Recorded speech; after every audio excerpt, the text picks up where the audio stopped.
Welcome to Suman TV. నేను మీ సంగీత. మనతో ఈరోజు founder of expiry day trader Tirupati Reddy గారు ఉన్నారు. వారితో మాట్లాడదాం. నమస్కారం సార్. నమస్తే. సార్, నేనే ఉన్నాను ఇప్పుడు. నేను పర్ డే ఒక 5,000 రూపీస్ ఎర్న్ చేయాలనుకుంటున్నాను. అప్పుడు అలాంటప్పుడు నా దగ్గర క్యాపిటల్ ఎంత ఉండాలి? ఏ సెగ్మెంట్లో ఇన్వెస్ట్ చేస్తే నాకు లాభం వస్తుంది?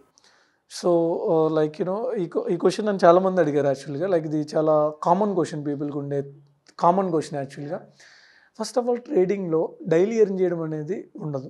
It's not possible. ఎందుకు అని అంటే ట్రేడింగ్ అనేది బిజినెస్. సో బిజినెస్ అంటే మనకి ప్రాఫిట్ అండ్ లాసెస్ ఉంటాయి. ఓకే, ఇప్పుడు ఫర్ ఎగ్జాంపుల్ ఒక శాలరీ తీసుకున్నారు అనుకోండి, మీకు 1 lakh శాలరీ వస్తుందంటే మీరు ఏం చేస్తారు? ఎన్ని డేస్ వర్క్ చేస్తున్నారో చూసుకుంటారు. ఓ 20 days వర్కింగ్ అనుకోండి, మీకు పర్ డే 5,000 వస్తుంది యాక్చువల్గా. ఇలా ఉంటుంది క్యాలిక్యులేషన్ శాలరీ అయితే. కానీ మీకు ట్రేడింగ్ అలా ఉండదు, స్టాక్ మార్కెట్ అలా ఉండదు. స్టాక్ మార్కెట్లో మీరు మంత్లీ వైజ్ క్యాలిక్యులేట్ చేసుకోవాలి. ఎందుకంటే ఒకరోజు ప్రాఫిట్ రావచ్చు, ఇంకో రోజు లాస్ రావచ్చు. It's a roller coaster right. Lot of up and downs ఉంటాయి. మార్కెట్ ఎవ్రీడే సేమ్ ఉండదు. Market is two volatile. చాలా వాలటాలిటీ ఉంటుంది. సో ఆ వాలటాలిటీకి ఒకరోజు గుడ్ డే ఉంటుంది, ఒకరోజు బ్యాడ్ డే ఉంటుంది. సో బ్యాడ్ డేస్ మనం లాస్ బుక్ చేయాలి, గుడ్ డేస్ ప్రాఫిట్ వస్తుంది ఆబ్వియస్లీ. సో అప్పుడు మనం మంత్లీ వైజ్ క్యాలిక్యులేట్ చేసుకోవాలి మన ప్రాఫిట్ అండ్ లాస్ అనేది. లేదా ఇంకా బెటర్ వే ఏంటంటే క్వార్టర్లీ, అంటే ఎవ్రీ 3 monthsని మనం క్వార్టర్గా కన్సిడర్ చేస్తాం. క్వార్టర్లీ మన పర్ఫార్మెన్స్ ఎలా ఉందో చూజ్ చేసి లైక్ మనం క్యాలిక్యులేట్ చేసుకోవాలి. ఈ వేలో ఫస్ట్ మనం ఈ వేలో వెళ్తే ఏంటంటే మనకి ఎవ్రీడే స్ట్రెస్ ఉండదు. సో అలా కాకుండా మనం ఎవ్రీడే, ఇప్పుడు నన్ను కొంతమంది అడిగే క్వశ్చన్ ఏంటంటే, సార్ నేను పర్ డే నాకు 500 వస్తే చాలు, 1000 వస్తే చాలు, నా దగ్గర 3 లక్షల క్యాపిటల్ ఉంది, 3 లక్షలకి పర్ డే నేను 1000 వస్తుందా పోకుండా? స్టాక్ మార్కెట్ అలా అలా అలా వర్క్ అవ్వదు. బేసిక్ ఈ సిస్టమ్ అలా వర్క్ అవ్వదు. అసలు పర్ డే అనేది అసలు ఉండదు. మీ దగ్గర ₹1,00,00,000 క్యాపిటల్ ఉన్నా ఈ సిస్టమ్ అలా వర్క్ అవ్వదు. ఓకే, ఇది బిజినెస్లో ప్రాఫిట్ అండ్ లాస్ ఉంటుంది. ఇప్పుడు ఫర్ ఎగ్జాంపుల్ మనం ఒక హోటల్ బిజినెస్ స్టార్ట్ చేసాం, మీకు పర్ డే ఇంత బిజినెస్ జరుగుతుందని మీకు గ్యారంటీ చెప్పగలరా? ఎందుకనంటే ఇట్స్ ఎ బిజినెస్, కస్టమర్స్ని బట్టి ఉంటుంది బేసిక్గా. సేమ్ థింగ్ స్టాక్ మార్కెట్ కూడా బిజినెస్ యాక్చువల్గా. ఇందులో ఫిక్స్డ్ ఇన్కమ్స్ అలాంటివి అనేది పాసిబుల్ అవ్వదు యాక్చువల్గా. అది ఫస్ట్ మైండ్ సెట్. రెండోది వచ్చేసి ఇప్పుడు మనం ట్రేడింగ్ స్టైల్, ఇప్పుడు మనం లైక్ నేను ఇంతకుముందు వీడియోలో నేను ఇన్వెస్టింగ్ గురించి చెప్పాను, ట్రేడింగ్ గురించి చెప్పాను.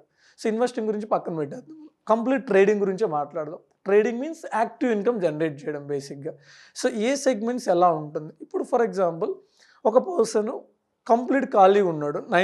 మార్నింగ్ 9:15 మార్కెట్ స్టార్ట్ అవుతుంది, 3:30 క్లోజ్ అవుతుంది. సో 9:15 నుంచి 3:30 వరకు తనకు ఫ్రీ టైం ఉంది అనుకుందాం. తనకు స్కిల్ ఉంది, నాలెడ్జ్ ఉంది, అంత టైం స్పెండ్ చేయగలడు. మనం ఇంతకుముందు ప్రీవియస్ వీడియోలో ఏవైతే క్వాలిటీస్ డిస్కస్ చేసామో ఆ క్వాలిటీస్ అని తనకు ఉన్నాయి అనుకుందాం. సో ఇక్కడ మన సెగ్మెంట్స్ వచ్చి, ఒకటి ఈక్విటీ ఉంటుంది, 2 డెరివేటివ్ సెగ్మెంట్. డెరివేటివ్ సెగ్మెంట్లో కూడా ఫ్యూచర్ అండ్ ఆప్షన్స్ ఉంటాయి.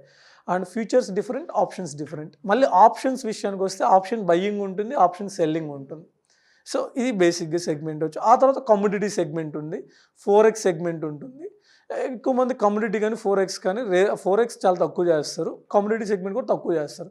ఎక్కువ మంది ఇండియాలో ట్రేడ్ చేసేది వచ్చేసి ఇంట్రాడే ట్రేడింగ్, ఆప్షన్స్. డెలివరీ ట్రేడింగ్లో కూడా ఆప్షన్స్ చేస్తారు.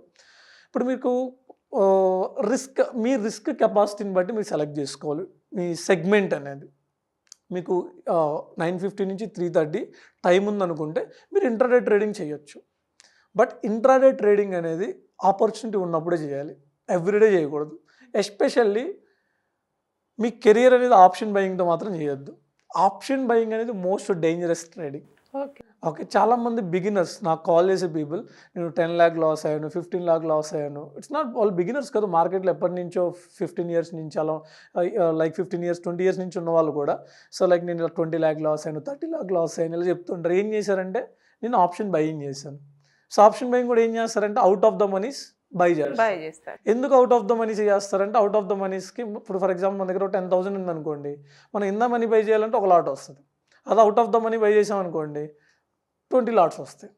20 lots అది 5 rupees పెరిగినా మన క్యాపిటల్ డబుల్ అయిపోద్ది. కానీ అది పెరగదు, ఒక చిన్న స్పైక్కి 0 అయిపోద్ది యాక్చువల్గా అది. సో ఆప్షన్ బయింగ్ అంత డేంజరస్ ట్రేడింగ్. ఎవరు మీ కెరియర్ని ఆప్షన్ బయింగ్తో అయితే స్టార్ట్ చేయొద్దు. సో ఇక్కడ ఆప్షన్ సెల్లింగ్ ఉంటుంది బేసిక్గా. మీరు ఇంట్రాడే ట్రేడింగ్ చేయాలి అంటే మీ దగ్గర డీసెంట్ క్యాపిటల్ ఉండాలి.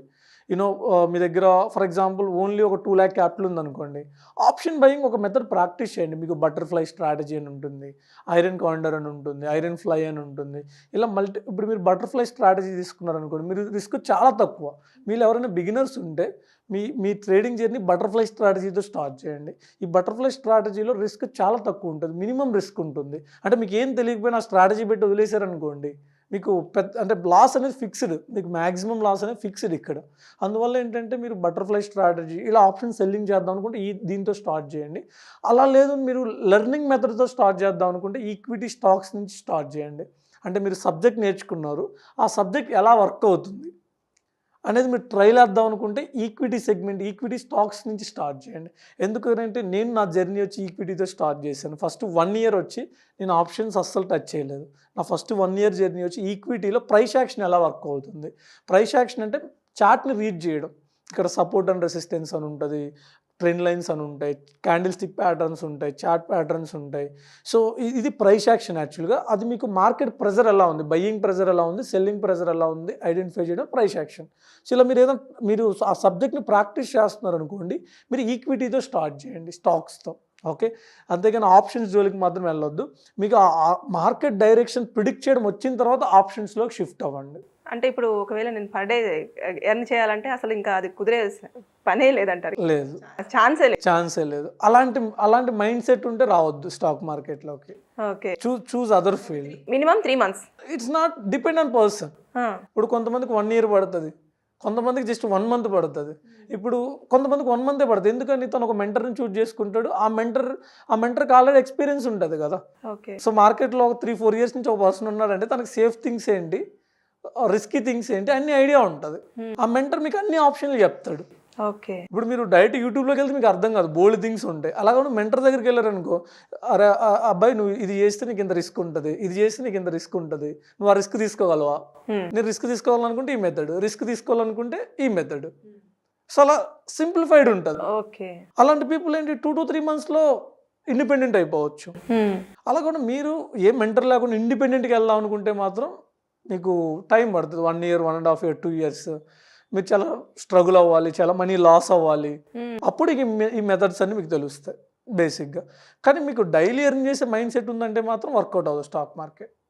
అసలు ఆ మైండ్ సెట్తోనే రావద్దు అసలు లేదంటారు. It's not possible. Okay, yeah, okay, thank you sir, thank you so much. అంటే మనం చాలామంది అనుకుంటారు ఇన్వెస్ట్మెంట్ చేస్తే ఖచ్చితంగా మనం పర్ డే ఇలా ఎర్న్ చేయొచ్చు, అలా ఎర్న్ చేయొచ్చు అని చెప్పేసి. కానీ చాలా క్లియర్గా అసలు పర్ డే మనం ఎర్నింగ్ అనేది చాలా కష్టం అని చెప్పేసి చాలా బాగా ఎక్స్ప్లెయిన్ చేశారు. Thank you so much sir. Thank you ma'am.